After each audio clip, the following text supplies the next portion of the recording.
May it be your will before you, Lord our God, that no mistake should happen through us, and that we should not stumble in the matter of Torah law, and that our friends will be happy with us, and that we should not say about something clean that it is unclean, or of something unclean that it is clean. Nor should our friends stumble in the matter of Torah law, and we will be happy with them. For the Lord will give wisdom, from his mouth comes knowledge and understanding.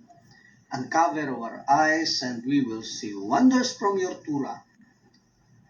Blessed are you, Lord our God, King of the universe. May the words of my mouth and meditation of my heart be acceptable before you, Lord, my rock and my redeemer. Amen.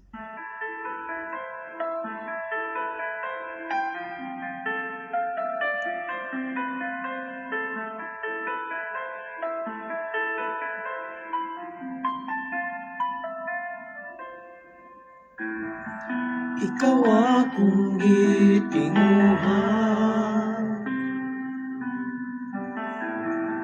Adonai ni Abraham, isa akong kako. Ang balaod mo akong giyan, na ako nakita kong kanimo. Ikaw akong gihigugman, Adonai ni Abraham, isa akong kako. Ang balaod mo ang giyan, niini kinabuhi. Baruch Adonai Elohai Israel, Hashem dayon ka sa kanunay. Baruch Adonai Elohai Israel, Hashem dayon ka sa kanunay. Ikaw lang akong simbahon, Adonai ni Abraham, isa akong kako. Ang balaod mo mao'y giya sa dalan sa pagkinabuhi.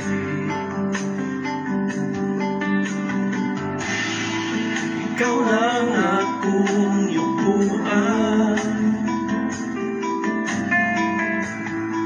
Adonai ni Abraham, isa akong kako. Walay lain gawas kanimo,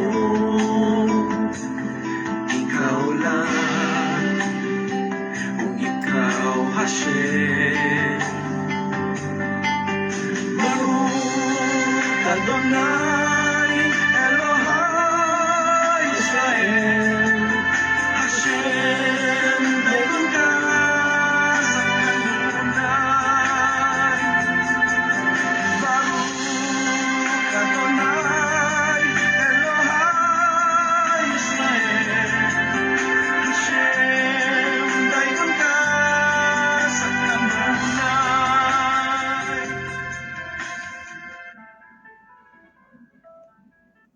Okay, good evening po, no. Bago po tayo magpatuloy doon sa topic nga pala natin, no, sa immoral prohibition of forbidden acts, immoral acts. Actually, gusto ko pong sagutin tong mga tanong ng mga leader po natin, kasi may sarili po kasi silang may sarili silang chat group, no, wherein doon nakikita ko yung mga pinag-uusapan nila, no. It is a good thing, no, na araw-araw po sila nag-uusap patungkol doon sa Torah. May mga tanong sila na medyo critical po, no, na kung na kung hindi po maayos pagka-address, medyo ano po yan siya. Medyo hindi po maganda yung ano. Okay, unahin po natin yung patungkol dito sa ano. Okay, wala kasi yung ano.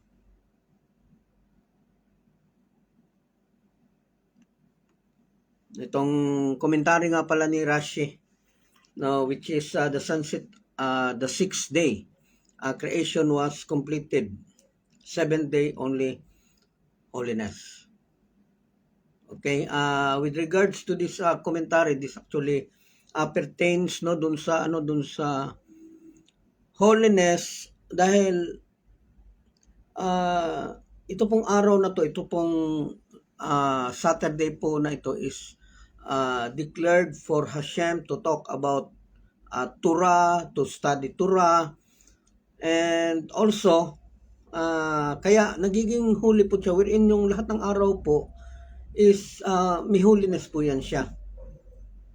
No, and just because God was created everything not only in 6 days, di ba na-explain ko na sa inyo na hindi po 6 days yan, yung explanation po na everything is created on the 6 days and on the 7th day he rested. Actually, that is a wrong ano po siya, wrong interpretation po yan siya, wrong translation po yan siya. Hindi po natin masisi kung bakit wrong, kasi sinadya po yung pagiging wrong niya.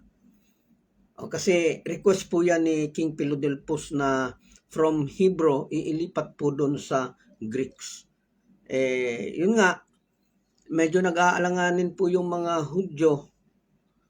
Tapos ito namang si Philadelphus gusto niyang makita bakit ganun ka ano yung mga Hudyo ba sa tura nila. Gusto maintindihan ni King Philadelphus. So nagutos po siya doon sa mga tribo na bawat tribo ay magbigay po ng 6. Tapos merong 12 na tribo. So ano po yan siya? Constitute of 72 elders. So bawat elders po diyan sa 72 is siniparate niya, iba-ibang bahay yan. Hindi pwede mag-usap, hindi pwede. Nataon pa noon walang cellphone. Hindi pwede mag-text. So yun, no, pinasulat sila, pinatranslate sa kanila yung buong Torah from Genesis up to Deuteronomy. Pinatranslate sa kanila. Wherein doon po nakita doon po nakita yung intensyon ni Philadelphus na kapag tama po yung pagkakatranslate ng mga Hudyo, paano pa aangkinin ng mga Hudyo yun kung tama na ibigay na nila yung tamang shameless. So yun nga no, kung ibibigay nila yung tamang translation doon kay King Philadelphus, na alam nila yung intensyon ni Philadelphus na medyo hindi maganda, na foresight kasi nila, kasi mga sila, mga righteous sila, na foresight nila na may gagawin si Philadelphus na hindi maganda.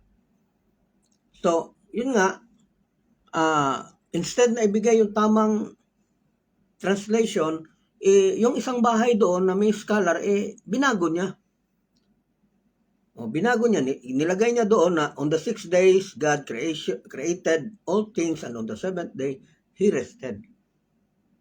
So, itong bahay na to, ganyan yung nilagay niya. Ang problema, para silang nag-uusap ba na alam nila, nataon, na ganun din ang iniisip nung isa. Nung isa doon, nung isa. So, nung nakita na ang kabuuan, matapos na pinresentan lahat, pare-pareho sila ng pagkakalagay. Kaya nga nung na-translate ang Torah from Hebrew to Greek, actually, malaki pong milagro. Kasi 72 sila nagsulat. Hindi naman sila pwedeng gumala doon sa kabilang bahay para mag-usap. O wala naman sa kanila yan. So medyo naging tama po yung ginawa ng mga Hudyo na binago nila. Kasi nga, nung nakita nakita na nilagyan na ng God ni Philadelphus, ng God ng Greeks, yung Torah.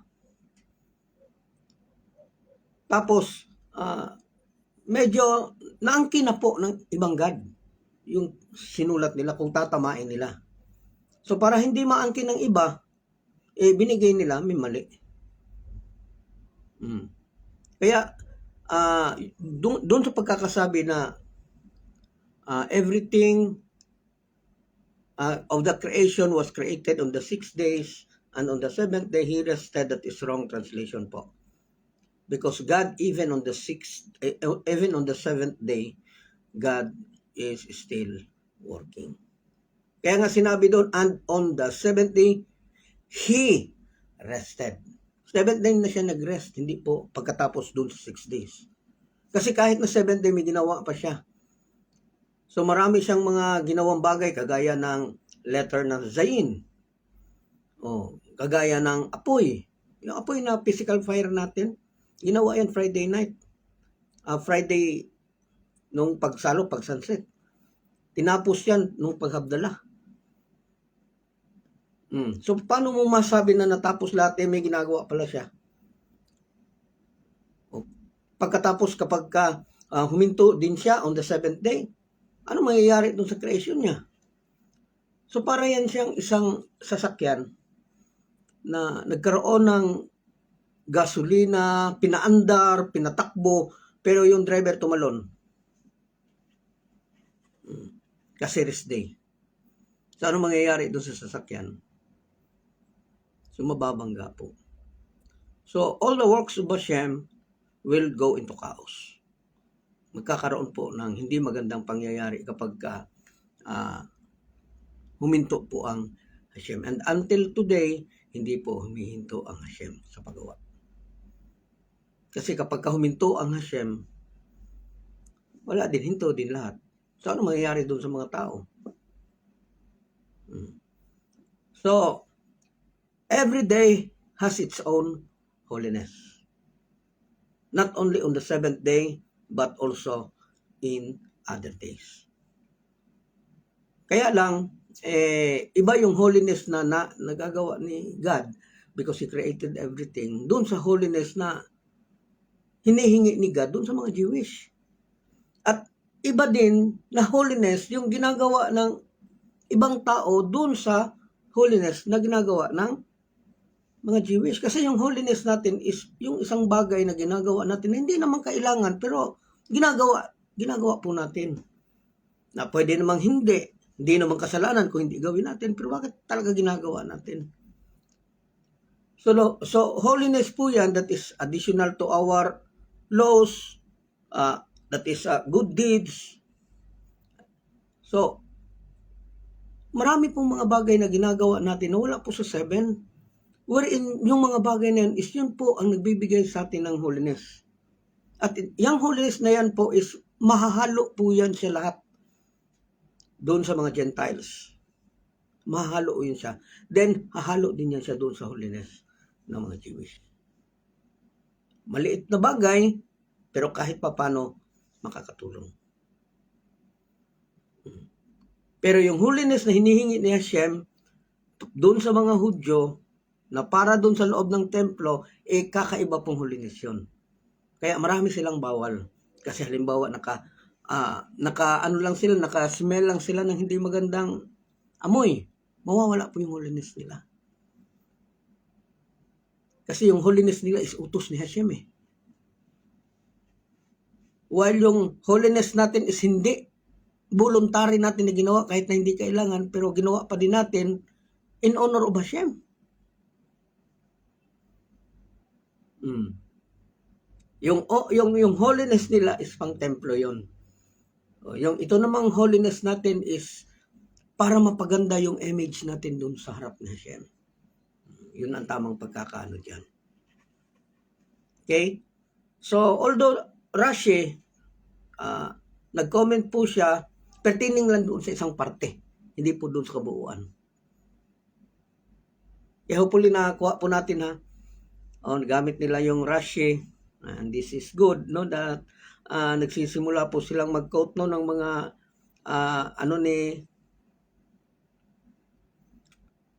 Okay.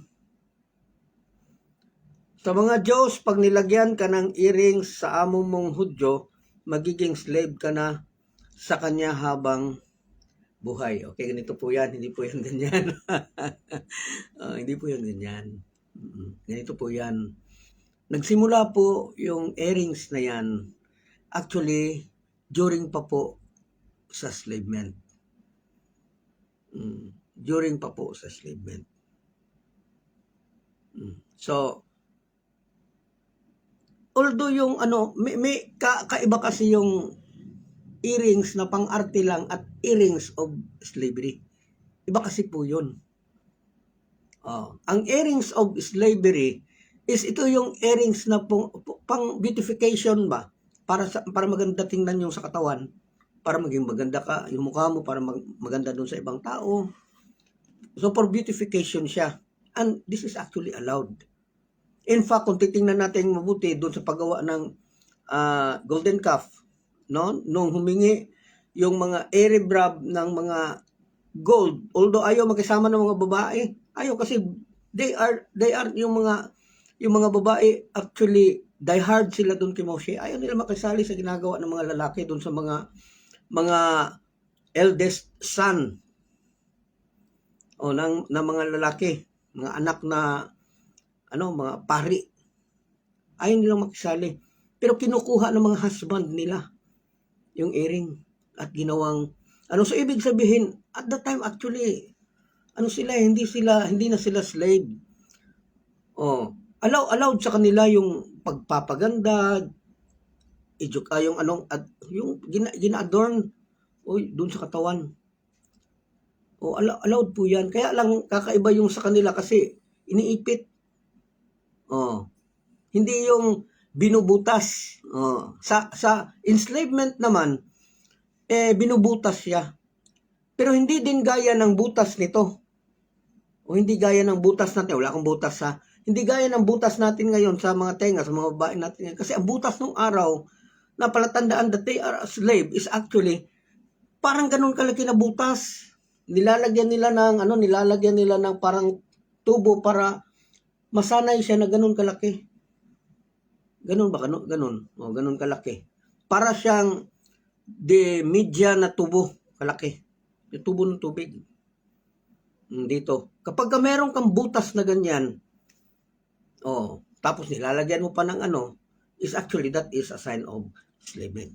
Okay, kailan po ginagawa yan? Halimbawa, slave ako ng isang Jew. Regardless kung Jewish ako o hindi, ginagawa yan kahit hindi Jewish. Jewish ako. Tapos, on the 6th year, may batas ang mga Hudyo na kailangan bitawan ako doon sa 7th year. Ang kaso gusto ko na doon, wala akong pamilya sa labas. Gusto kong sumama na lang doon sa mga Hudyo kasi napamahal na sila sa akin. Or doon ako napamahal doon sa mga kung sino yung mga amo ko. So, ang gagawin, bubutasan yan dito. At hindi po ganyan yung nabasa-basa magbutas lang. Doon yan talaga magbubutas sa harap ng pinto ng mahal mo na amo. Diyan yan sila magbubutas. Kasi may may significant yan na diyan ka sa harap. Nabubutasan ka dito ng malaki para makita ng mga dumadaan na nasa tapat ka ng isang bahay na gusto mo yung amo mo at ayaw mo nang umalis. So yun po ang yun po ang ritual niya na yung isang servant na ayaw nang umalis, na gusto niya sa amo niya pa din, kahit napakainin mo lang ako, okay na. So magbubutas yan dito. Malaki talaga na butas. Banatin talaga yung dito. Parang di medya na tubo sa tubig. So ipapakita yan sa lahat ng mga dumadaan na I offer myself to my boss. Yun po ang yan po ang significant niyan. Kahit na walang sahod, may sahod, okay lang. Pero mga Hudyo po, hindi po kasi sila hindi po sila nanghihingi ng libre. Binabayaran talaga nila yan yung mga ayaw nila manghingi ng pagod ng ibang tao. Kasi batas sa kanila yan, pag nag-utos ka, magbayad ka talaga.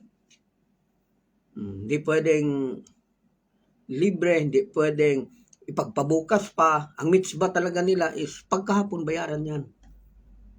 Ganun sa kanila. So, bubutasan dito. Then, pagkatapos niyan, so doon ka sa amo mo. So, mauulit, mapipilitan kang umalis after 49 years during Jubilee. Sa ayaw mo sa hindi, kailangan kang umalis. Because that is a mitzvah. Pero hindi ka po papaalisin na walang-wala. Papaalisin ka, pero may dala kang yung tamang-tama na mabuhay ka. Na hindi ka na kailangan magtrabaho doon sa ibang tao, maging slave ulit doon sa ibang tao para mabuhay ka. Ganun po siya. Hindi po common na nagkaroon ka na ng earrings dito, that is a sign of slavery. Hindi po yan. Kasi yung slavery talaga na sign is actually bubutasan talaga yan ng malaki. Kasi paano makita yung ano mo kung maliit? So yun ang earrings. Earrings is actually used na siya for beautification and it is a sign that you are wealthy. Kasi pakitaan yan ng maraming alahas. Kaya hindi bawal sa atin, hindi din bawal sa mga Jewish na magkaroon ng mga alahas. Kasi maliban na gamit yan doon sa pag-beautify, pwede din nila gamitin doon sa panahon kung saan gipit sila. Gaya ng bartir, kapag kapanahon ng war. So, maganda talaga no, na gaya ni Attorney Rales, titingnan natin na mulaklak talaga sa mga earrings. Maganda yan siya. Pero huwag masyado kumuha doon sa mga malalaki. Kasi baka umabot po sa point na kailangan natin siyang i-barter. Halimbawa, i-barter natin ng isang sakong bigas. Kasi wala. Halimbawa na lang, no? Huwag sana mangyari. Halimbawa, war. Tapos, yung singsing natin, napakalaki. Yung kwintas, napakalaki. Tapos, ano mo lang. Kasi wala nang price yan eh. Wala nang ano yan. So, ang sayo na lang na makakain lang ako, ipalit sa'yo na to. So, parang ganun. So, hindi na magmamatter kung gaano kalaki yan. So, alkansi ka. Kung magkakaroon ka ng malaki. Tapos, ang problema, binili mo ng 10,000 yan, na kwintas na, di mo na mabebenta ng 10,000 yan. Bababa ang ano yan, value yan. Maliban na lang kung, ano muna, palakihin yung value ng ilang taon. Gaya sa panahon ko na gold panner ako, yung nagmimina po ng ginto, ang ginto nung araw is 180 pesos. 180 pesos per gram. Ang isang kilo is 1,000 gram. So, 1 gram is parang munggo lang yan sa kalaki, isang munggo. Ang isang gram. So, 180. Ngayon, alam nyo ba magkano? Almost 4,000 ang gram. Sa raw material pa yan dun sa paning area.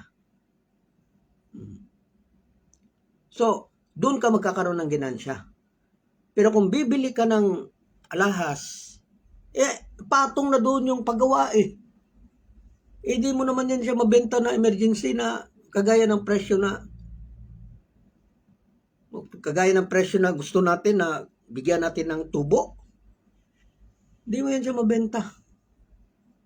Diba, binili ko ng 1,000. Benta ko ng 1,000. Emergency. 9,300 na karon. Sus, kalaki at malala ko si Carlo, maliit pa to. Nagpapaning kami doon sa mainit na bunturan. Maliit pa to siya. Kasi bahay nila yung inaano namin, nirerentahan namin, doon kami sa tapat nila. So, 9,300, biro mo niyan. Samantalang nung araw, raw material, 180. Dumaan pa nga, 120.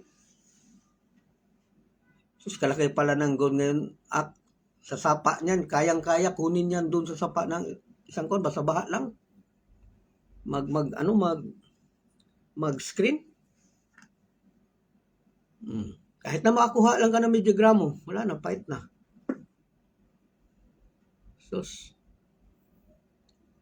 So, ang ginto po, kapag kaalahas na, tapos ibenta mo, buti kung hindi ka nagmamadali, pwede mong paghanapan ng mas mahal na presyo. Pero kung emergency, di mo mahanapan yan.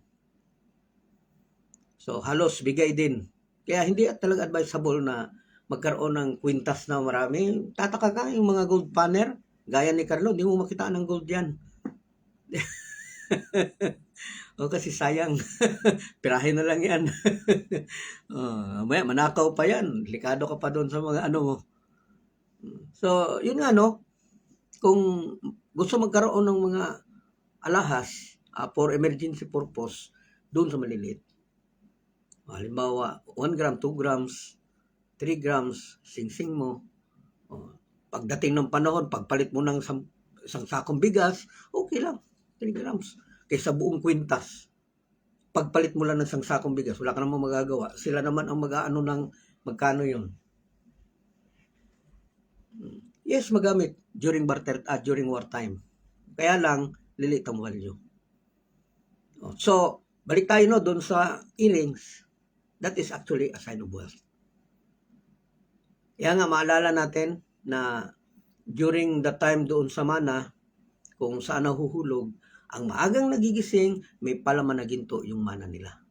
May palaman na ruby, may palaman na sapphire na bato, may palaman na, kaya mayaman yung mga Jewish during that time sa mana. Pero yung mga matatagal gumising, tagal 9 gumising, wala na, sabaw na lang. O nakikikain na lang sila kasama yung mga animal sa paligid. Kaya nga gustong-gusto silang sundan ng mga animals. Nagtataka ka, bakit kaya yung mga kasi nasa Midras eh. Walang makakasunod sa mga Jewish na mga kalaban dahil sa presence ng mga animals na nasa paligid. Napakarami sinusundan sila pero hindi din makalapit sa kanila. Kasi nasa kanila ang pillars of fire at yung glory of Hashem, clouds of glory. Sa gabi, ang bantay nila is 4 na pillars of fire. Pag may mulapit na pusa, tinamaan ng laser. Patay ang pusa. So, sinong lalapit? Per gram, 24K. Salamat, Aki. So, kung raw material yan, nasa mga 4,000 plus siguro yan, Aki. Or 5,000. Sa raw material. Melted. Yung galing pa sa panning area, sa area. So, yun nga, no? Kasi yung sa panning area is, yan eh, nasa mga 21 carats, 19, 17, minsan 14. Kapag ka na-refine yan, kinuhaan niya ng silver, so doon, magiging yan siya, magiging 24. Malambot na yan siya. Malambot na yan na gold. Hindi na healthy na gawin siyang kwinta, sing-sing, kasi nga malambot, madaling mapiko.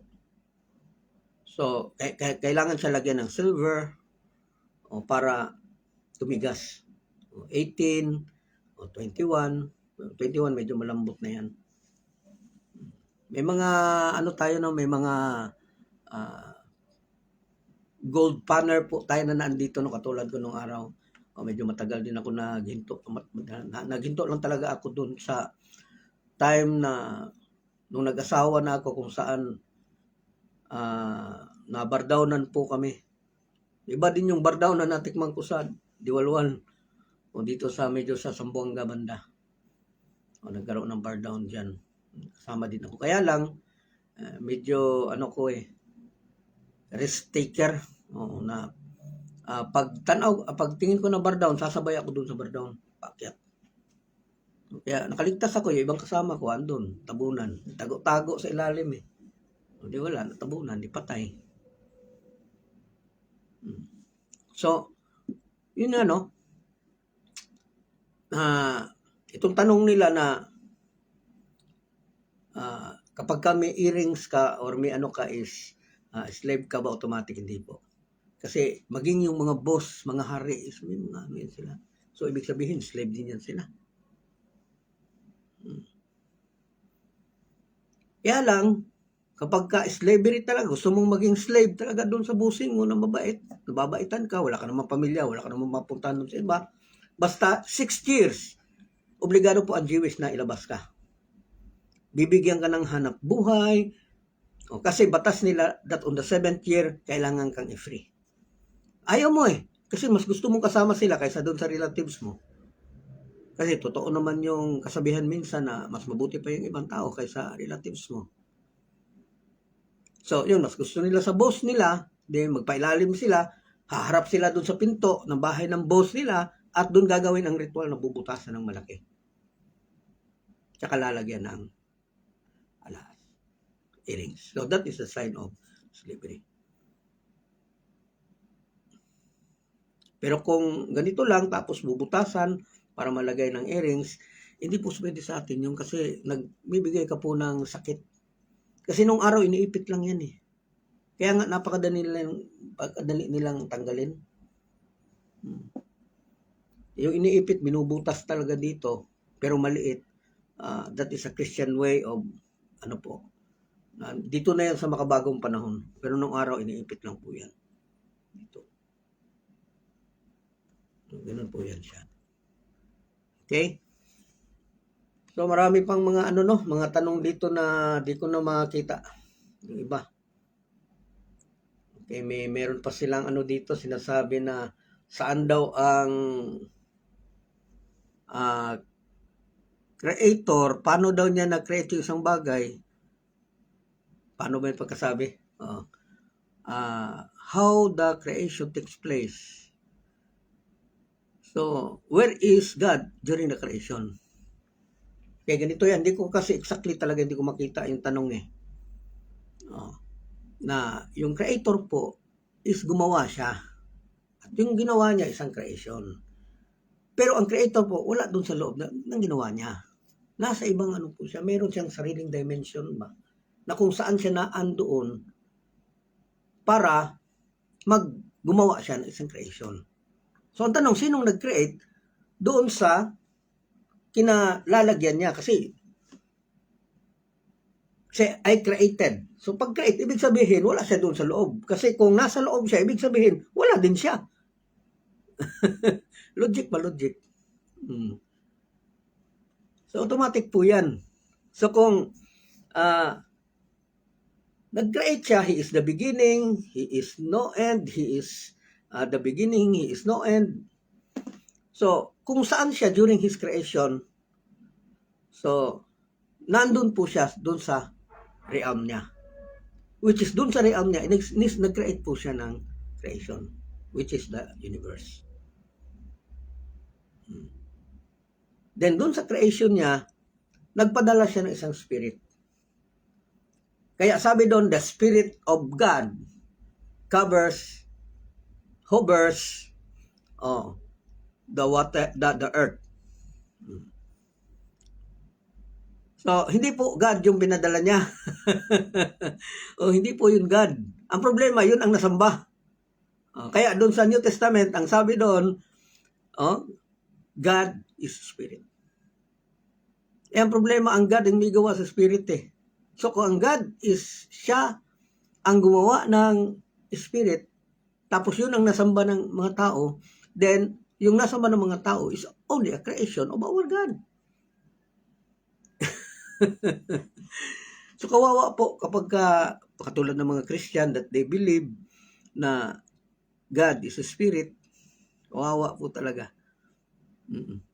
Paano magiging spirit yung God? Siya nag-create na lahat ng bagay. Nung sinabi na I created heaven, kasama po ang spiritual being po doon. And that is, kasama po ang spirits. I created heaven and I created earth. Pag sabing created earth, kasama din doon ang physical. So, sino yung hovers? The Spirit of God. So, Spirit of God, ibig sabihin, hindi siya ang God. Ganyan kasimple. Critical, critical thinking lang. The Spirit of God, siyempre ang God, may Spirit. So, ibig sabihin, hindi siya ang God. Kasi siya, may Spirit. Spirit of God. Halimbawa, ako nagkaroon ako ng isang bagay. Ibig ba sabihin, ako yung bagay? Ganun ba? Yung mga tao, hindi nag-iisip eh. Masyadong nasanay na makinig na lang. Di ba nakakuha po ninyo? Masyadong nasanay ang mga tao na makinig na lang. Napagod siguro sila sa kakaisip. Kaya yun, sabi ng pastor, ganun daw. Problema nyo na yun. Kasi hindi nag-iisip. Okay, hopefully na kuha po natin yung point ko. Okay, bakit ko sinadya talaga na pag-usapan yan? Kasi po, medyo patapos na po tayo dun sa topic po natin na prohibition of sexual immorality. Tapos na po siya. Ilang ano na lang po ang kailangan natin pag-usapan. Points na lang. Okay? Balik na po tayo dun sa topic talaga natin, no, prohibition of immorality. Sabi dito, it is forbidden for a man to seclude himself with another woman who is not permitted to him. So, ano ba ibig sabihin yan? So, seclusion, kung titingnan po natin dito sa Google, seclusion, okay? Seclude means liblib, bali, i-separate mo yung sarili kasama, na i-separate mo yung sarili in private na may kasama. Kaya ang sabi dito, it is prohibited to, it is forbidden for a man to seclude himself with another woman. Another woman who is not permitted to you. Halimbawa, isang lalaki, tapos pumunta kayo doon in a private place, tapos dalawa lang kayo, tapos yung kasama mo doon is not permitted to you. Ibig sabihin, may presente na asawa. Alam naman natin, di ba, interpretation of being a wife? Being a wife is yung present na may kasama sa buhay, tapos gumagawa sila ng yung sinasabi nating consummation of marriage, yung ginagawa ng mag-asawa, then nagsuportaan, then nasa isang bahay, then you are husband and wife. Regardless kung kasal ka sa canopy or hindi. So kung patungkol din sa kasal sa lupa, hindi po yan pinag-uusapan kasi tura po ang pinag-uusapan natin, hindi po ang batas ng lupa. So ang batas ng lupa is nothing to say about Torah. Magkaiba po yan siya. Kaya yung mga Christian na masyadong kakala mo, ang galing-galing. Na kung walang kasal, itinatanggal na doon sa group nila kasi walang kasal. Diba parang ang huli-huli nila kung tingnan mo. Hindi nila alam, hindi nila iniisip na kung mali man yan sa harap ni Hashem, paano mo makukorek yan? Paano mo mapagsasabihan yan? Paano mo magagaydan yan kung papaalisin mo? Di mas lalo yung gagawa ng hindi maganda. So, balik tayo dun sa Torah, no? Na hindi po pwede na ang isang lalaki lumipat doon sa isang private na lugar tapos yung kasama niya is not permitted to him. Una, hindi pwede lalaki-lalaki. Kasi lalaki-lalaki na suspected na bakla or silahis. Pero kung hindi suspected na bakla, okay lang. Kasi mamaya, baka galawin ka, hipuan ka. So hindi pwede na mag-seclude yan dalawa na Pero kung babae, kung dalaga, pwede kayong mag-seclude. Pero kung may asawa, presente na asawa, may ka-live-in, hindi po siya pwede. Kasi nga, not permitted to you. Kaya ang sabi, it is forbidden for a man to seclude himself with another woman who is not permitted to him. Who is not permitted to him.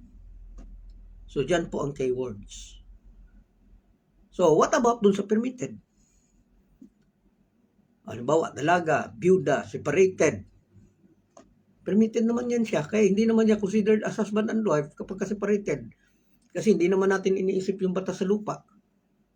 Batas sa lupa, kapag separated, hindi talaga pwede kasi kailangan annulment. Pero batas na Hashem, pinag-uusapan natin, hindi separate po yung batas sa lupa. So, sa batas ni Hashem, you consummate your marriage, you support and provide shelter doon sa asawa mo, then you are husband and wife. Regardless kung nakasal kayo doon sa canopy, under the canopy.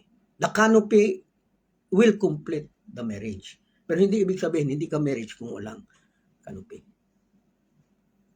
Okay, yun po. Kasi kung support ka, one shelter, without consummation of marriage, pero nakasal kayo sa canopy, malaking problema mo.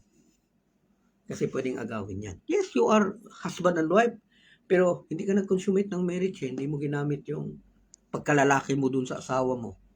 Pwede siyang agawin. O, kagaya na nangyari kay Bathsheba at ni Uriah at ni Haring David.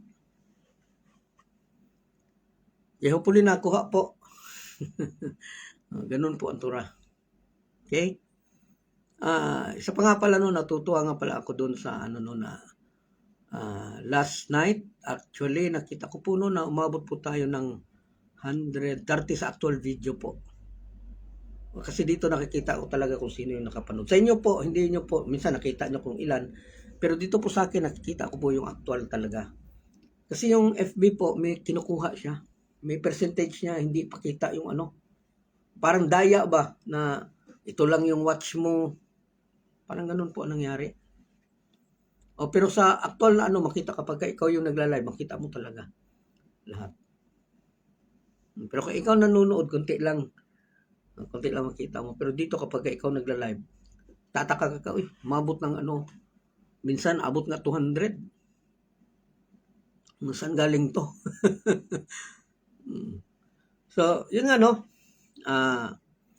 who is not permitted to him, including in-laws. Yung mga in-laws po, alimbawa, mother-in-law mo, automatic hindi po yan pwede. Yung asawa ng mga kapatid mo, hindi yan pwede. So, hindi po pwede makasama mo sa isang room na separated kayo, na very private.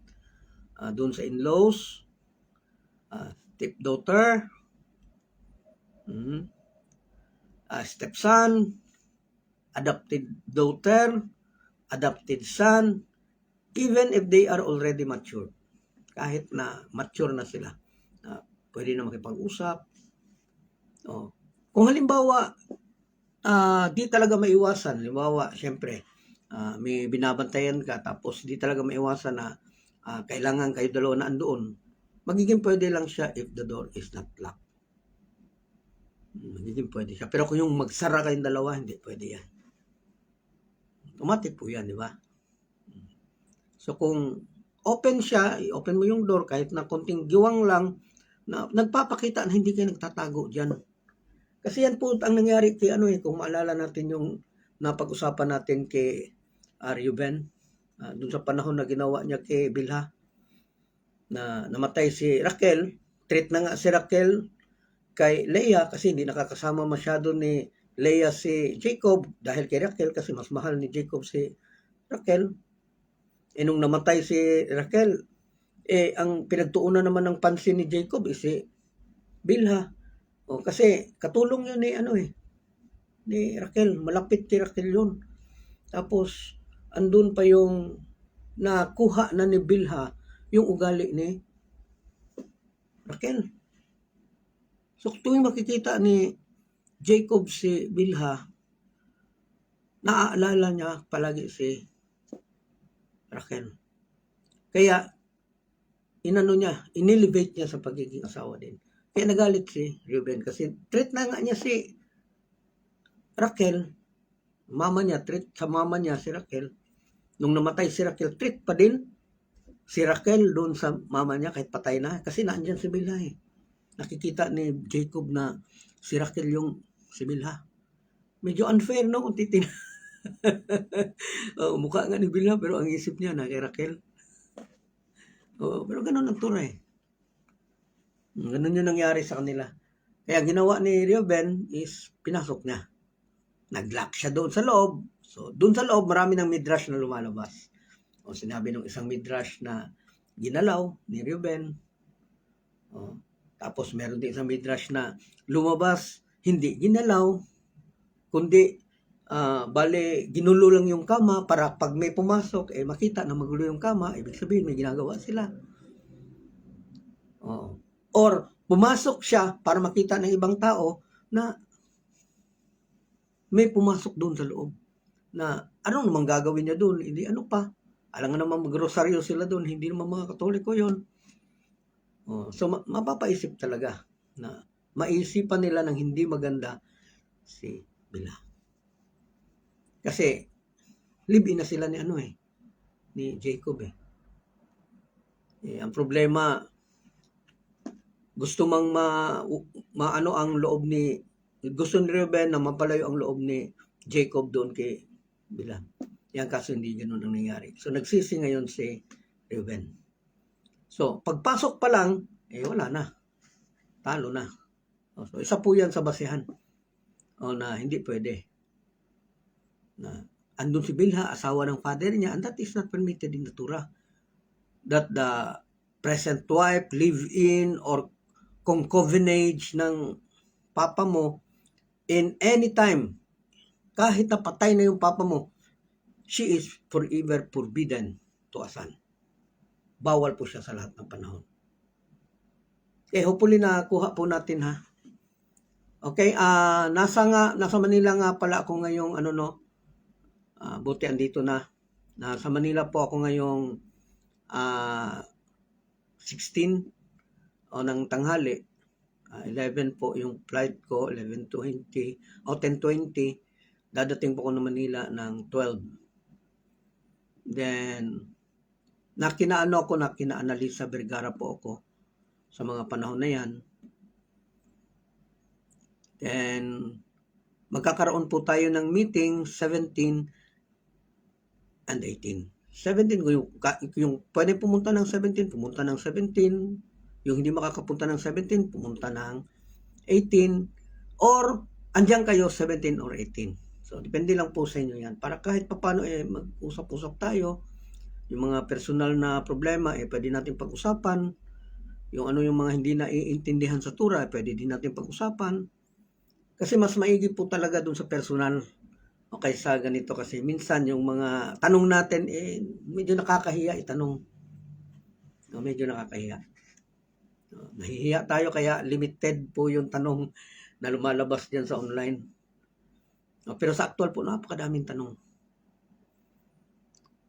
So, yun po kita-kita tayo, magkakaroon po tayo ng live stream with our mentor, Director Michael Schulman. Then, may gusto ng 17, may gusto 18. Pero, sabi ng mentor, magbibigay po siya ng final na schedule po week before dun sa visitation. And our mentor also congratulate us, Sabi niya, congratulations, Emmanuel. Continuing growing daw yung group. Mas lalong dumadami, lalo na po ngayon. Napakarami pong pumapasok po sa mga natin. So, hopefully, magpapatuloy po to. Kasi ibig sabihin po niyan, marami na pong naghahanap. Okay, so maging kasangkapan po sana tayo, na makatulong doon sa paghanap ng mga gustong lumapit doon kay Hashem. Invite nyo dito sa Torah Study. Pwede po sila magtanong anytime, anywhere. Pwede po sila magtanong online. So, sasagutin po natin yan. So, yun nga, balik tayo. This applies also to a woman. The prohibition of seclusion only applies to a closed place or in an area where it is unlikely that anyone else will pass by. So, pwede lang daw magkaroon ng moment doon sa loob na kapag kayong loob ng isang lugar, alam mong may dumadaan. So, wag mag-lock. So, kapag private yung lugar, buksan yung pinto ng konti or buksan ng malaki or wag ilak. Wag ilak. Ipa-open ng konti para makita na hindi po nagtatago sa loob. Kasi iba talagang iisipin na may lumabas na lalaki tapos andun yung babae sa loob. So, pangit po siyang tingnan. Okay? So, may mga cases po din na ganyan na involved po doon sa medical purpose. Halimbawa po yung mga doktor, yung mga nurse, natural. Kapag kami sakit po, nasa loob ng kwarto yan, tapos pumapasok yung mga, So, sabi ng mga sages, hindi po natin sila pwedeng pagdudahan. Kasi hindi naman pwede na buksan yung kwarto palagi. Kasi nga, malay natin kung ano yung sakit. Very mamaya makontaminate pa yung may sakit. Eh, hindi naman din makakagawa yan ng hindi maganda kasi may sakit nga. So kapag yung pinag-uusapan is about medical studies or medical medication, then it is allowed to seclude yourself even the person with you is not permitted. Okay? So, wag natin sasabihin na, ay, hindi pwede, may asawang tao yan. O, siya ang nag-alaga talaga dyan sa may sakit. Paano ba kagagawa ng may sakit na nga? Hindi magani magtayo kahit na walang sakit, yung pakayang may sakit. So, siguro, masama lang talaga na inisip yung mga tao. Pero, hindi po siya bawal sa Torah. Basta, health ang pag-uusapan. Life-threatening ang pinag-uusapan. Kahit nga i-repin ka, kahit nga nanay mo, sabihin na, halikan mo nanay mo, galawin mo nanay mo. Basta life-threatening siya, it is permitted if you are a Gentile. But if you are a Jewish, then may problema ka. Kasi at all cost talaga, mamatay ka na, wag ka lang doon ang problema. Kasi meron silang command or mitzvah na to sanctify Hashem's name. Huwag niyong ipahiya ang pangalan ni Hashem. Kailangan i-sanctify. So, pag napahiya ang name, then meaning is hindi mo sinanctify. May ito sa mga Jewish na sanctify the name of God at all cost. So, kahit na mamatay sila, wala problema. Pero sa Gentile, hindi po ganun kahigpit. Basta life-threatening, always choose life. Ganun po siya. Kahit na nakaapak ka na ng mga mitzvah. Kasi yung pag-preserve ng life mo is a very higher mitzvah po yan. Huwag mong sundin yung ibang mitzvah. Makuha mo lang yung pinaka-higher mitzvah kasi may ginansya ka eh. May gain ka. Halimbawa, yung mitzvah na gagawin mo is 5. Yung nag-aantay naman is 10. Hindi ko na muna susundin yung 5. Dito ako sa 10. So, may gain ka po na 5. So, ganun po ang counting niyan. So, okay lang mag-disobey as long as ang kasunod niyan is higher mitzvah. Always choose higher mitzvah. Okay?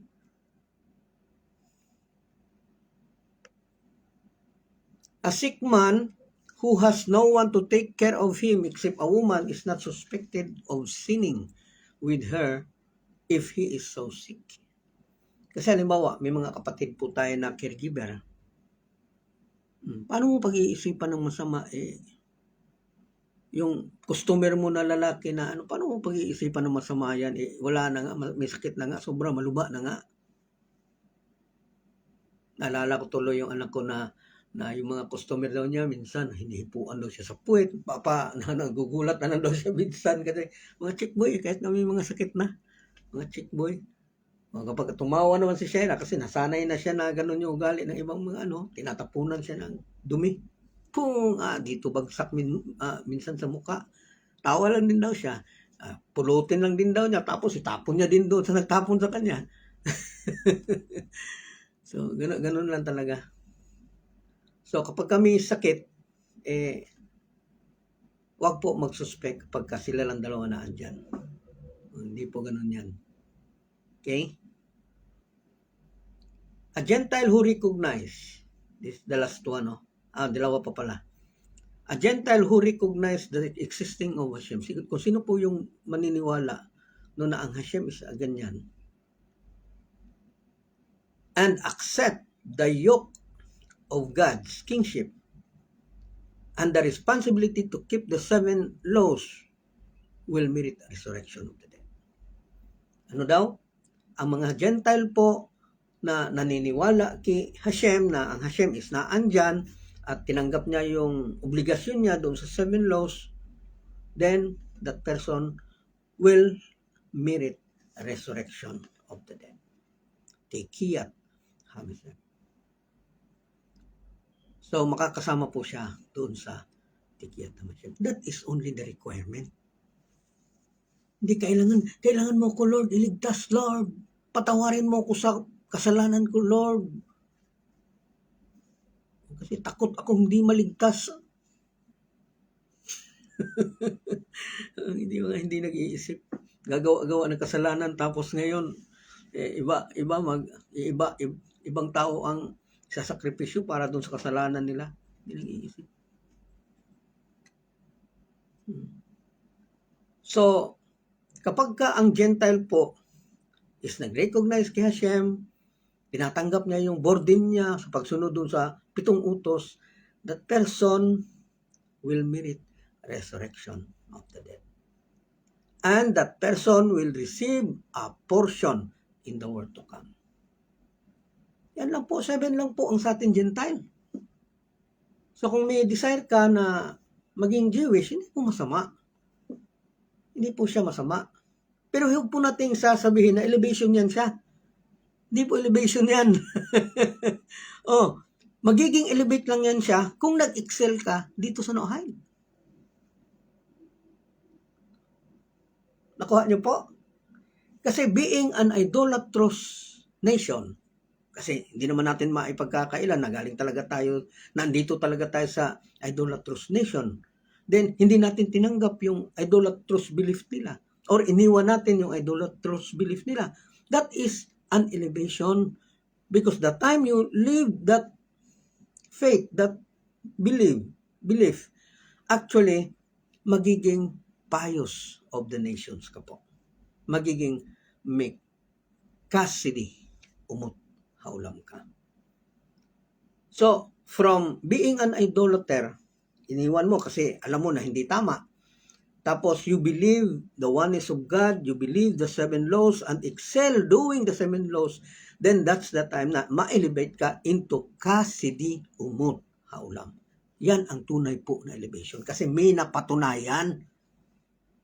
Ngayon, kung diretso ka doon sa elevation, doon sa Jewish, kasi akala mo yun ang elevation, hindi po yun. Kasi wala ka napatunayan eh. Iniwan ka, pero hindi ka nag-excel doon sa pinuntahan mo kasi a-apply ka pa doon sa hindi mo batas.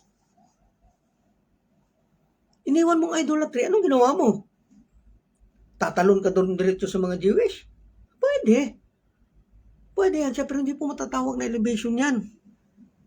Kasi wala kang napatunayan. Yung sinabing elevate, may isa kang pundasyon na napatunayan mo na magaling ka dyan. And because of that, tatalong ka dun sa isa. Elevate ka dun sa isa. So sa atin, being an idolater before, then, lipat tayo doon sa 7 laws. Patunayan natin, nasunod natin, and then, will become a custody umut haulam.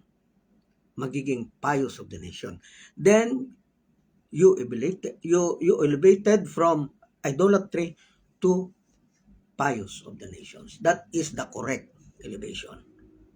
So, may napatunayan ka na, pious of the nation ka na, and yet, parang gusto mo pa talagang lumapit.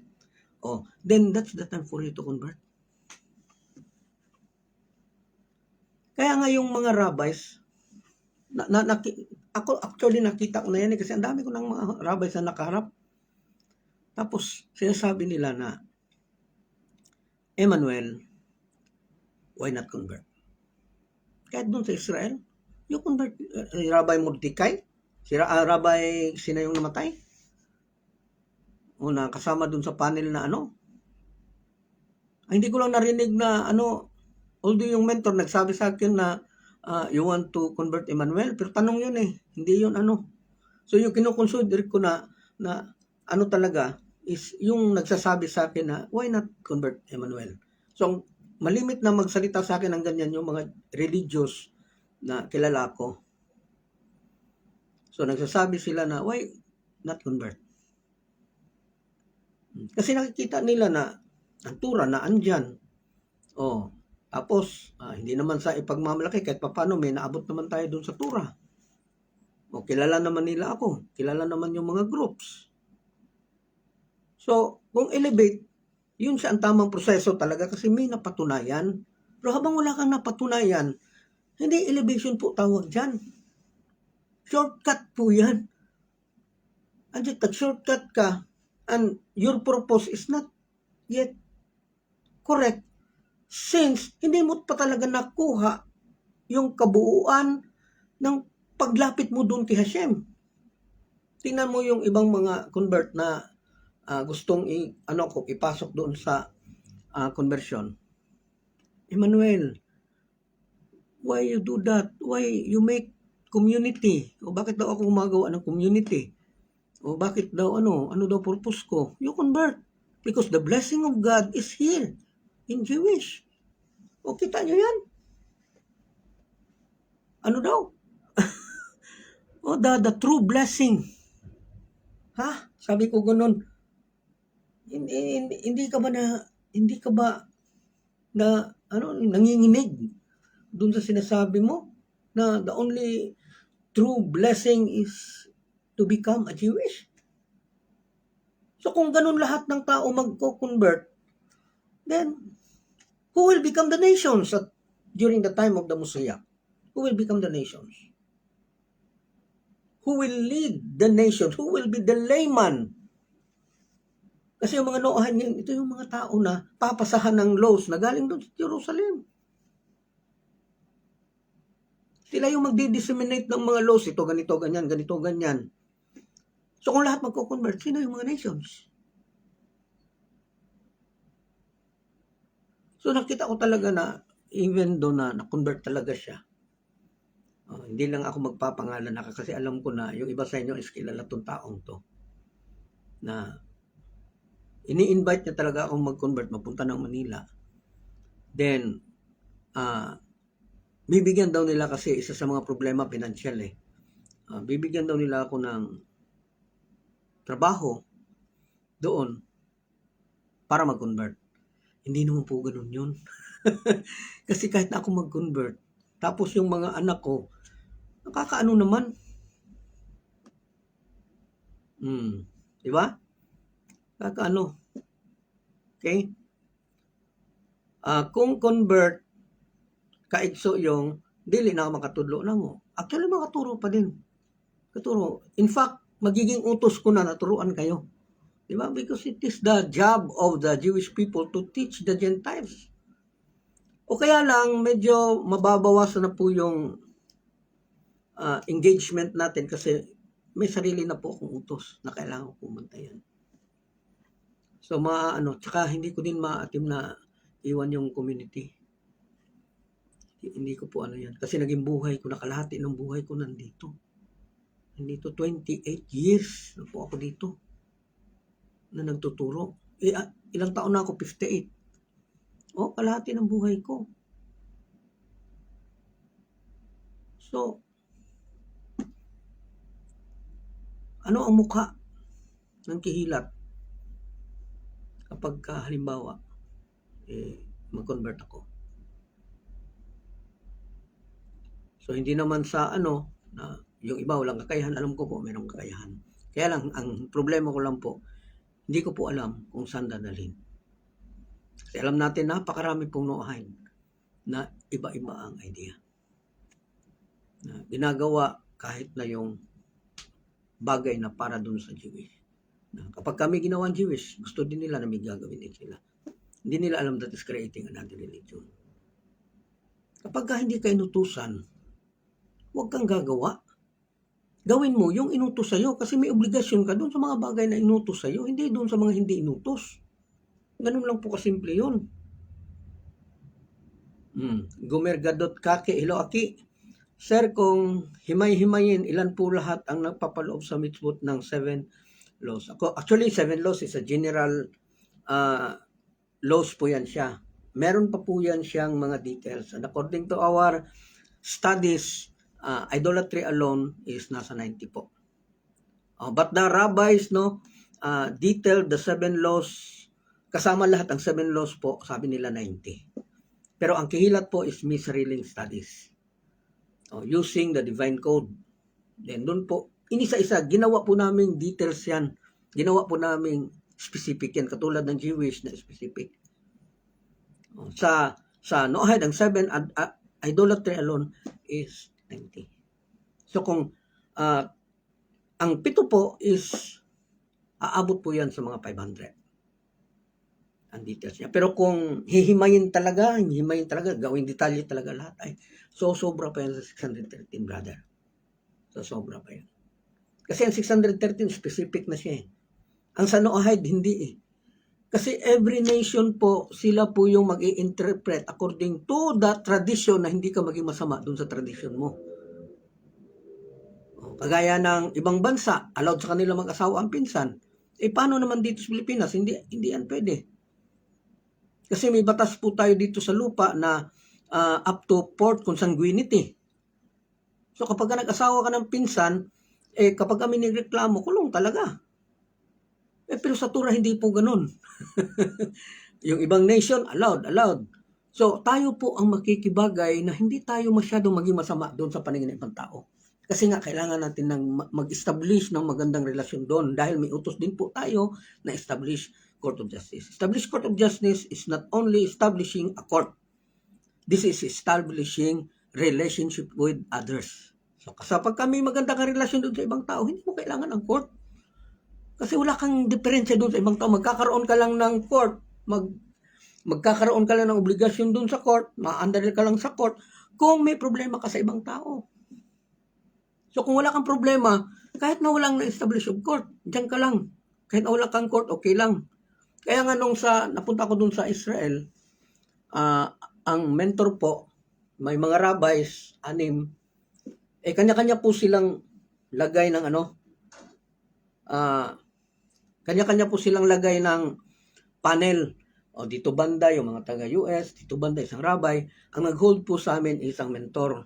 Sabi po, ano pong gagawin ninyo? Gawin ko sa Tagalog ha. Ano pong gagawin ninyo? Just like today, na wala pa talagang actual na court sa Noahide.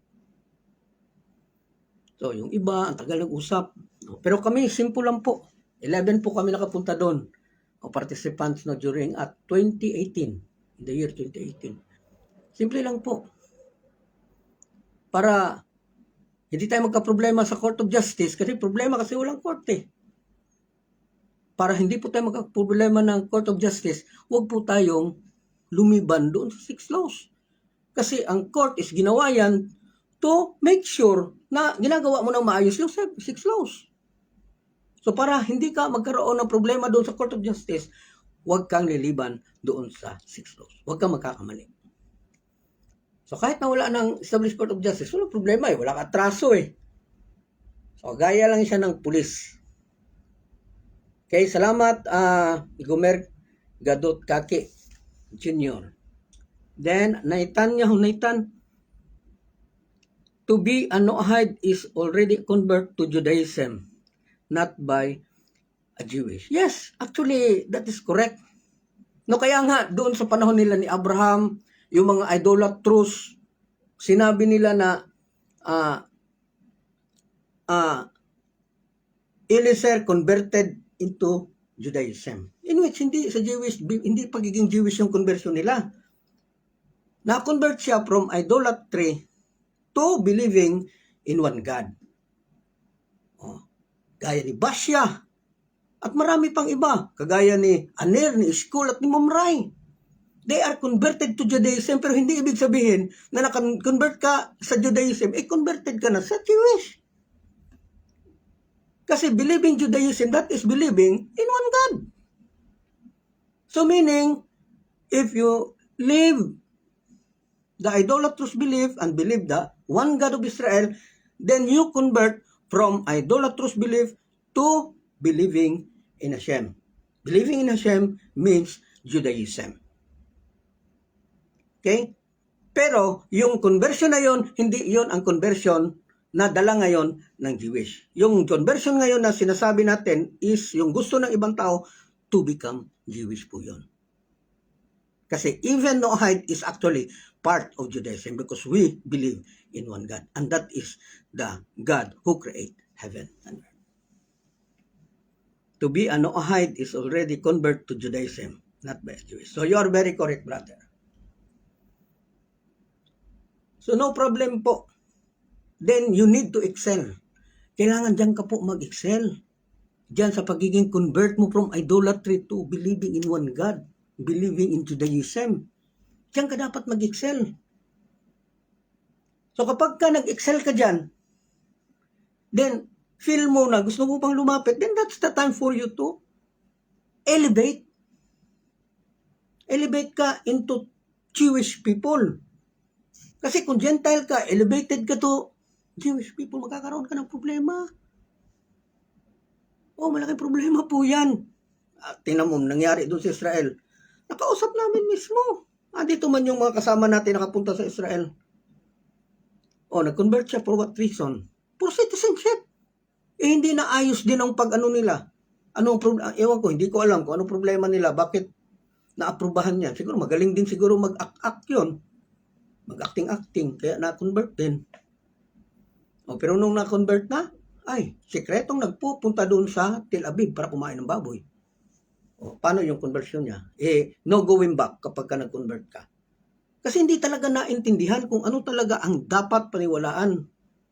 Kaya nga kailangan dumaan talaga sa pagiging noahide. At mag-excel ka doon sa pagiging noahide mo. Kasi baka dyan mo lang makita.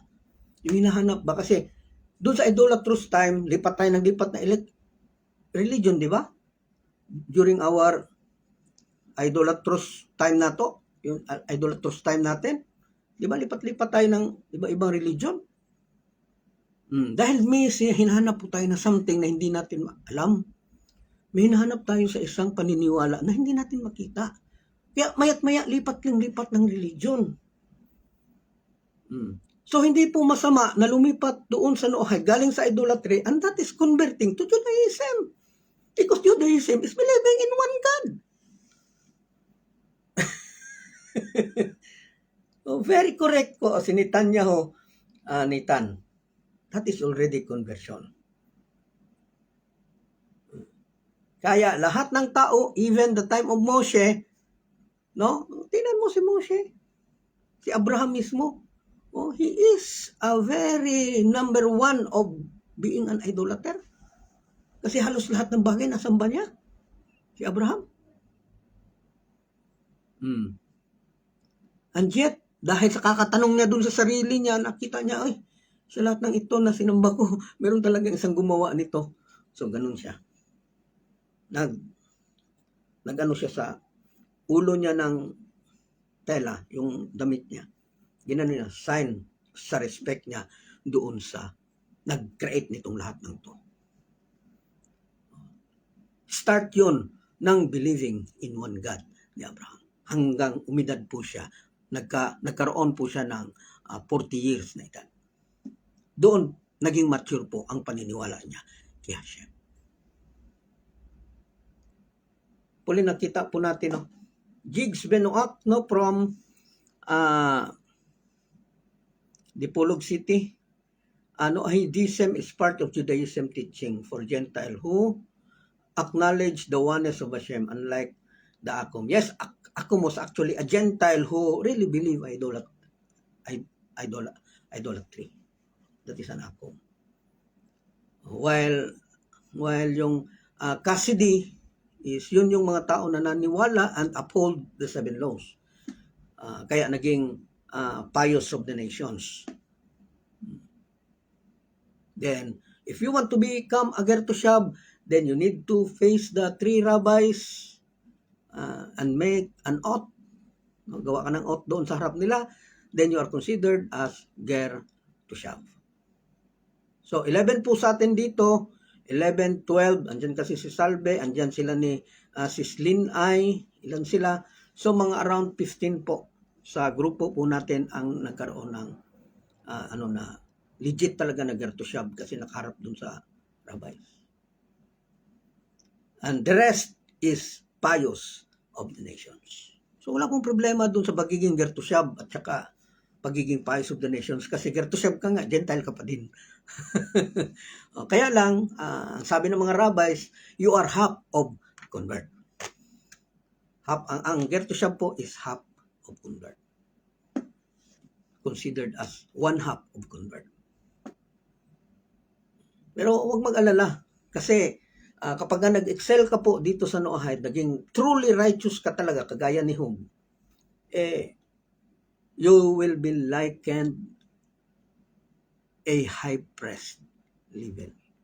Di ba? Napakataas ng level ng high priest.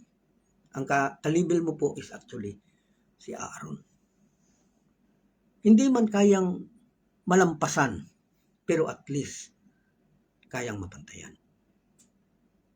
Tingnan mo si Eliezer, the servant of Abraham. Enoch, tingnan mo. Methuselah, Job. Napakaraming righteous po. Hindi Jewish. Kung titingnan po natin from Adam, Cain, akala natin napakasama. Hindi po. Nagkaroon po siya ng tiyuba. In fact, nauna pa siyang naka-rectify kay Adam. Kasi si Adam hanggang ngayon nagre-rectify pa. Si Cain, wala na, tapos na. Kasi ang one half of our sin, half of the sin of Cain, was actually get rid. Naalis yung one half ng kasalanan niya by accepting his sin. So if we accept our own sin as sin, then one half of your problem is solved. The other half is, yun ang kailangan pagtrabahoan kasi yun ang epekto sa ginawa mong kasalanan. Pag nasolve mo yung epekto, then whole of your sin is forgiven. Gaya ni Cain. Ang resulta ng kasalanan niya is yung pagkakaroon niya ng wicked descendants. Namatay lahat doon sa panahon sa flood. Kaya, although patuloy yung rectification niya, but the sin of Cain was already forgiven. Hindi naintindihan niya ng mga tao. Kaya nga nagtanong si Adam, nung nakita sila ni Cain, Cain, what is your verdict? Ano yung ano ng kasalanan mo? So, natawa si Cain kasi hindi alam ni Adam na pwede palang mapatawad yung half automatic. Tanggapin mo lang na nagkasala ka. Automatic half. The other half is the result. Kailangan mawala ang resulta. So tayo, kailangan i-accept, tanggapin. Okay? So, Jason Benoak from Mandawi, Cebu. Kahit ngayon, 12 tribes, Noahidism muna sila. Naging Jewish lang sila nang matanggap nila ang Torah doon sa Mount Sinai. Even today. Not only during the time of accepting the laws in Mount Sinai. Kasi before accepting the laws of Mount Sinai, they are all obligated to obey the 7 laws and its details. Obligado po sila. And its tradition. Obligado nilang anuhin yun. Pero doon sa panahon kung saan na-convert na sila, hindi po ibig sabihin na nawala ang 7. Andun pa din ang 7. Kaya lang nadagdagan. Ang idolatry, ibig sabihin, hindi na siya Noahide. Nawala na yung idolatry sa kanya. Di ba naandyan pa din? Na no to idolatry, no to blaspheme, do not murder, do not theft. Di ba naandyan lahat? Nadagdagan lang. Kasi nga may trabaho sila sa pagiging Jewish nila. So hindi nawala sa kanila yung 7? Hello, Mitch Juno Jr. Mga taga General Santos City po natin, no, na mga kapatiran doon. Then, yun nga, no? Okay. So, yun nga, no? Kailangan natin mag-excel sa 7 laws. So, paano po natin gagawin yan? Magagawa lang po natin yan kung patuloy po tayo mag-aaral ng Torah. Kasi ano ang susundin natin kung hindi tayo mag-aaral? Paano natin malalaman ang do not, at saka yung do's kung hindi tayo mag-aaral? Pinag-aralan natin po ang 613. Bakit kailangan? Kailangan po natin para makita natin yung boundaries, para maintindihan natin yung mga Jewish, at kasi kakaiba din sila kakaiba sila. Dahil sa pagsunod doon nila sa 613, may kakaiba din silang mga ugali, may kakaiba din silang tradisyon, at mas madali natin silang mahalin kung kilala natin sila. At alam din natin kung hanggang saan lang tayo doon sa boundaries nila. Kasi may mga utos kasi sila na pwede sa atin logically po. O kagaya ng honoring parents. Wala naman sa 7 yan. Pero ginagawa natin kasi logically, hindi kailangang iutos na mahalin natin yung magulang natin. Logic yan siya, automatic yan siya. Kaya lang yung automatic na yan nawala doon sa mga unang tao, kaya kailangan ng iutos doon sa Jewish. Wala yan sa 70 kahit doon sa mga magulang ng ano. Kaya nga si Joseph, kung maalala natin, isa sa kasalanan ni Joseph, bakit siya maagang namatay, is actually, hindi po siya nakapagbigay galang doon kay Yitzhak. Kasi narinig niya na namatay eh. At that time is malaki na yung ranggo niya sa Egypt. Hindi man lang siya nakaisip na dalawin. Ano man lang doon sa ano, makiramay man lang doon sa lolo niya. And that is sin, that is dishonoring the parents. And dishonoring of the parents is actually shortens your life. Isa yan sa magiging dahilan. And yet no laws, no mitzvah. Si Joseph nung araw na yun, na-honor your parents. Pero hindi kailangang iutos yan. Kaya doon sa panahon sa Israel, nung tumawid sila, hindi pa natanggap ang Torah. Pagtawid pa lang sa Yamsuf, sabi ni Hashem, Mose, teach them the 10 things. O ano yung 10 things? 10 bagay na iutos. 7 laws, i-review ang 7 laws. Honor your parents. O, hindi nga kasama sa 7. Kasi 8 yung honor parents. O, then teach them how to make social order. Kasi nagkakagulo sila nung tumawid sila. 9, and teach them the rulings of the Sabbath. Ibig sabihin, walang alam talaga ang mga Jewish sa Sabbath before the giving of the Torah at Sinai. Kasi paturuan lang eh. Kasi doon sa kasunod ng event na yun, doon na ang mana. Which is, kailangan nilang magtrabaho sa 6 days and on the 7th day, kailangan nilang magpahinga.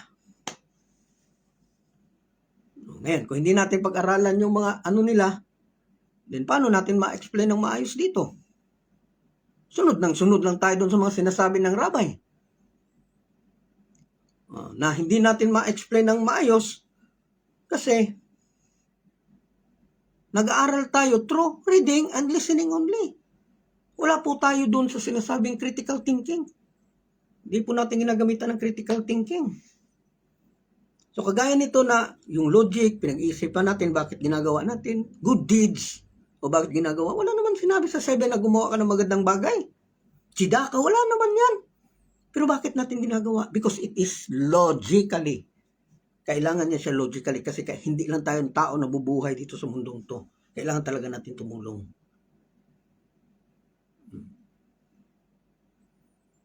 Herbert Pamesa, study of Torah is the path of righteousness. Correct ba ako, Aki? Yes, actually. Kasi yung mga tao, kapag walang Torah, walang guide. Walang mga common sense eh. Logic meaning common sense. Wala na common sense, kaya inutusan na specific. Diba? Nag-example ako, may isang tao na may logic, may common sense. Kapag nakita ang pitchil, nilalagyan niya talaga ng laman. Pag wala ng laman, lagyan ng laman. Umabot sa punto na hindi niya na nilagyan kahit na nakita niya na walang laman. So nawala na yung common sense niya. Kaya inutusan siya. Okay, kapag nakita mo yung pitchil na walang laman, lagyan mo ng laman. O kaya naging specific yung utos. Ganun ang sa Jewish. Kasi nawala ang common sense that time na tumawid sila dun sa Yamsuf. Kaya sabi ni Hashem, teach them to remember the 10 things. Una, 7 laws. 8, teach them the honoring parents. 9, teach them how to make social orders. So, i-arrange lahat para hindi magkagulo. At 10, teach them the rulings of the Sabbath. No. Di naging maayos nung tinuruan na sila sa Sabbath during the time of mana, then mas madali nilang tinanggap kasi alam nila yung rulings. Okay? Salamat, Herbert Pamesa. Another one from Grace Mall from Canada. Ang kaibahan lang sa ngayon after the giving of the Torah at Mount Sinai, nagkaroon na ngayon ng distinction how to serve Hashem. To serve Hashem by 613 while the Noahide through 7. Yes, that is very correct. No, yun lang. Kasi, syempre, may kailangan silang pangalagaan, holiness, kasi may trabaho sila sa loob ng templo. Pero, yung holiness na yun, pag wala kang trabaho sa templo, may holiness na kailangan i-retain, pero yung ibang holiness is hindi kailangan ng mga Jewish. Okay, example, high priest. Ang high priest po, hindi po pwede makiramay doon kahit sa mamatay nila na pamilya. Asawa, anak, hindi po pwede makiramay. Pero pwede sila makiramay doon sa namatay, doon sa malapit sa kanya na walang nagkiklaim. Pwede siyang makiramay. And he is a very righteous person to prepare the grave of that person. Siya ang obligado talaga na mag-prepare doon sa ano. Pero relative niya hindi pwede. Pero sa ibang Jewish, kasi kapag ginawa niya yun, halimbawa, nakiramay siya doon sa pamilya niya, nawawala yung holiness niya. Pero din sa ibang tao, nawawala. Pero pwedeng pagkatapos noon, maligo, magmikbe, then mawawala na. Pero doon sa pamilya, hindi mawawala kasi kasalanan, kasi mitzvah talaga. So, huwag kang pupunta doon kahit na relative mo. Kaya nga yung namatay yung anak ni Aaron, hindi nga siya pwedeng lumabas para magmo. So may mga ginagawa na nasa 613 na hindi para sa lahat ng tao. Kaya nga napaka-imposible na sasabihin natin, susundin ko ang 613. O talaga? Mag-iisip ka ba? Paano mo gagawin yung utos ng mga babae? Na during menstruation, kailangan mo mag-separate dun sa husband mo. Paano mo gagawin yan? Hindi ka naman babae. Kailangan mo mag-mikbe after menstruation. Paano mo gagawin yan? Kung 613 talaga, buong 613 talaga susundin mo. So pag may tao nagsasabi ng ganyan, 613, gusto ko 613, hindi niya naiintindihan kung anong tura. Dahil nowadays, nawala ang templo, only 270 laws lang out of 613 ang pwedeng magawa ng mga Jewish. 270. Tapos ang ano pa, ang proud pa magsalita ng mga Noahide na wanna video na 613 ako kasi kulang ang 7. So he is actually denouncing the 7 laws. So paano kung hindi ka tinanggap yung conversion mo doon? Sinong sasalo sa'yo? Dininounce mo na. Di patay kang bata ka. Hopefully na intindihan na. Okay? Salamat Herbert Pamesa Grismol, ang kaibigan, ang kay Ban. Okay, salamat. So, hopefully na intindihan po, no? Okay, so a Gentile is judged by Hashem. This is the last one doon sa prohibition of immorality. A Gentile is judged by Hashem according to the majority of his actions and ways. And the weighing of person deeds is done by God alone. So we cannot judge the wrongdoings of other person because only God can judge us. Only God. And the system of weighing, if you are a wicked or if you are a righteous, is the number of your righteousness and the number of your wickedness. So, hindi po tayo talaga pwedeng mag-judge. If he does wicked things in our eyes, gumawa siya ng isang bagay na masama sa mga mata po natin, and yet he done a lot of good things in the eyes of Hashem, i-minus po ninyo yan. I-minus po. So, pag may sumubrang maganda, ibig sabihin, he is a righteous person.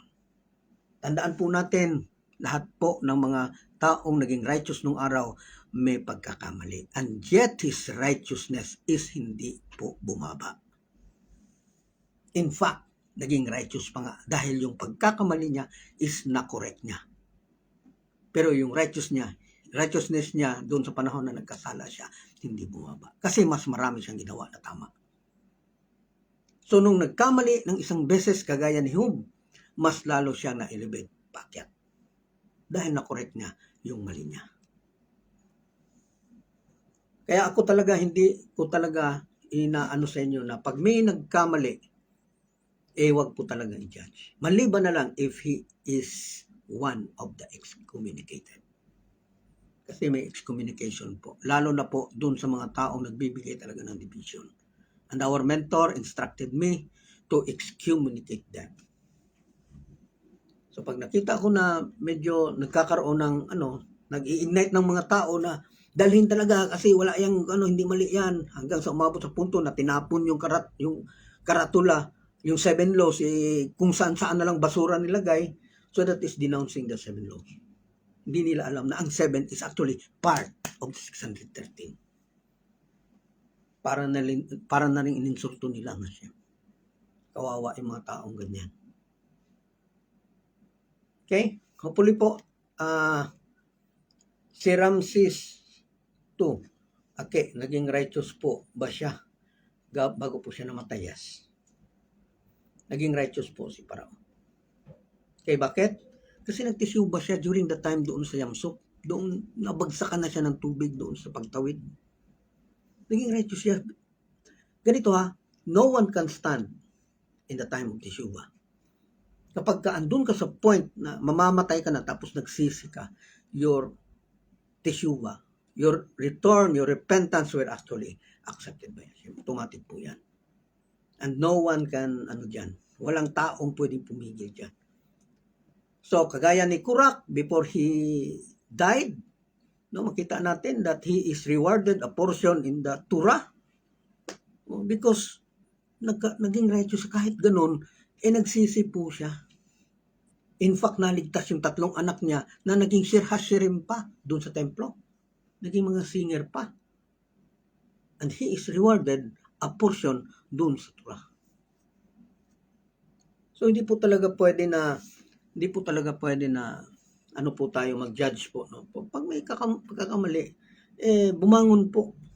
Bumangon, magpagpag, then try to walk again o to join the contest or whatever na kung anong tawag natin dyan. Doing the path of Hashem. Continue lang. Pero regardless kung ano sinasabi ng ibang tao dyan. Kasi yung mga taong nagsasalita patungkol doon sa mga nagawa na kasalanan, actually gusto nilang sumali doon sa kasalanan. Kasi hindi nila naiintindihan ng Torah. So, hopefully, we learned a lot tonight. Then, if may tanong po, magtanong lang po. Then, magandang gabi po sa ating lahat. We give thanks to you, Lord, our God, that you place our portion with those who sit in the study halls, and that you did not place our portion with those who sit in the street corners. For we wake up early, and they wake up early. We wake up early for words of Torah, and they wake up early for empty words. We work hard, and they work hard. We work hard to get reward, and they work hard and do not receive reward. We run, and they run. We run to life in the world to come, and they run to the pit of destruction. Amen. You who dwells in the shelter of the Most High, who abides in the shadow of the Omnipotent. I say of the Lord, who is my refuge and my stronghold, my God in whom I trust, that he will save you from the ensnaring trap, from the destructive pestilence. He will cover you with his pinions, and you will find refuge under his wings. His truth is a shield and an armor. You will not fear the terror of the night, nor the arrow that flies by day, the pestilence that prowls in the darkness, nor the destruction that ravages at noon. 1,000 may fall at your left side, and 10,000 at your right, but it shall not reach you. You need only look with your eyes, and you will see the retribution of the wicked, because you have said, "The Lord is my shelter," and you have made the Most High your haven. No evil will befall you, no plague will come near your tent. For he will instruct his angels in your behalf to guard you in all your ways. They will carry you in their hands, lest you injure your foot upon a rock. You will tread upon the lion and the viper. You will trample upon the young lion and the serpent. Because he desires me, I will deliver him. I will fortify him, for he knows my name. When he calls on me, I will answer him. I am with him in distress. I will deliver him and honor him. I will satiate him with long life and show him my deliverance. Amen.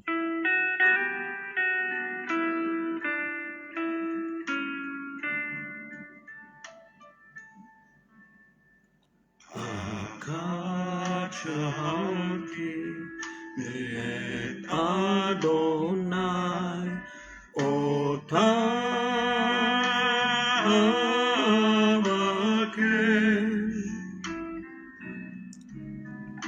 Shifty Belet Adonai, Kol Yamekayai,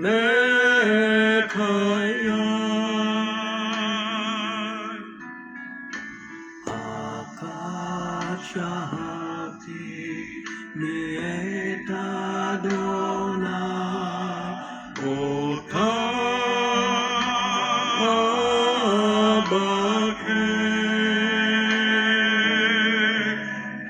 Shifti Beret Adonai, Kol Yamekayai, Lakarot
Lakazot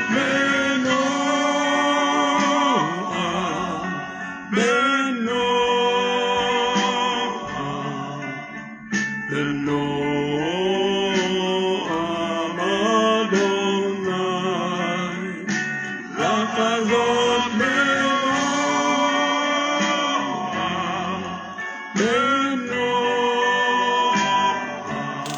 Ol Bebaker Bekalo,